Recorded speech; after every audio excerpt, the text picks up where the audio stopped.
An unexpected and unfounded insolvency ruling by a court, resulting in questions from partners, employees, and customers. That's every company's nightmare.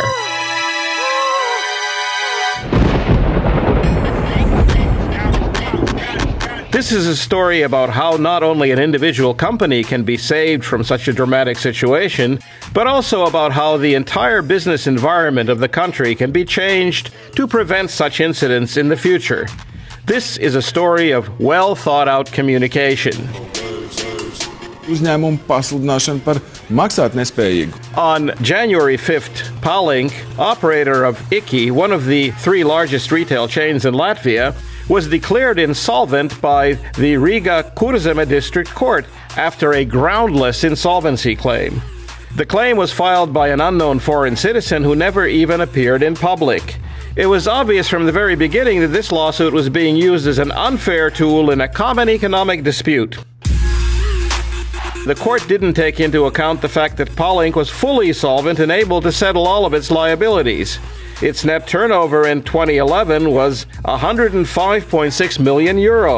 The court declared PALINK insolvent based on a claim which was for only €30,000. The Latvian insolvency law stated that the court's verdict couldn't be appealed. Only the Prosecutor General's office could officially protest the court's verdict to the Supreme Court.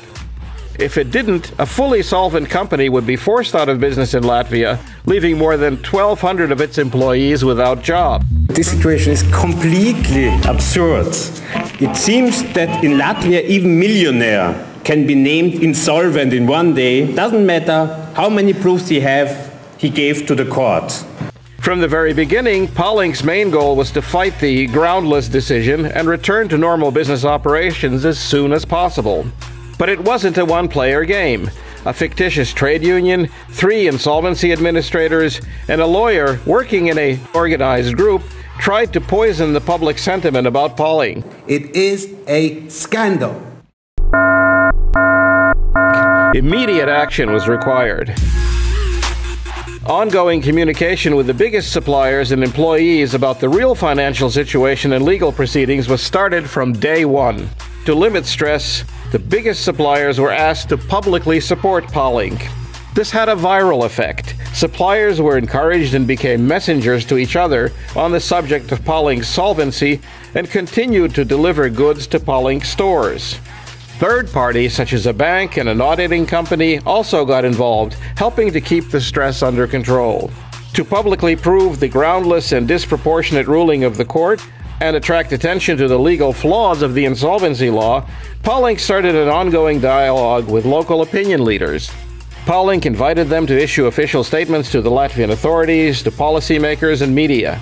The Cabinet of Ministers, members of the Latvian Parliament, the Retail Traders Association, and even the European Commission became involved.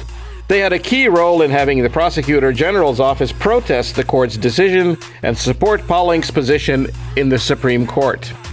To show the seriousness of the case, PALINK shareholders, the German Rewe Group, were involved and established direct contact with high-ranking EU representatives. The Prosecutor General's office filed a protest to the Supreme Court only 7 days after the Riga Kurzeme District Court ruled PALINK insolvent. However, this was only the first milestone of the case.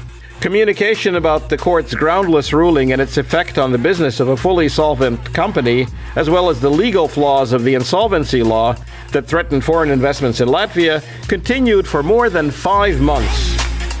On the 18th of May, the court reviewed the case and declared PALINK fully solvent. PALINK's case urged amendments in the insolvency law and uncovered the insolvency administrator's plot. Because of it, other companies can be safe in the knowledge that the flaws in the Latvian judicial system cannot be used to harm their businesses.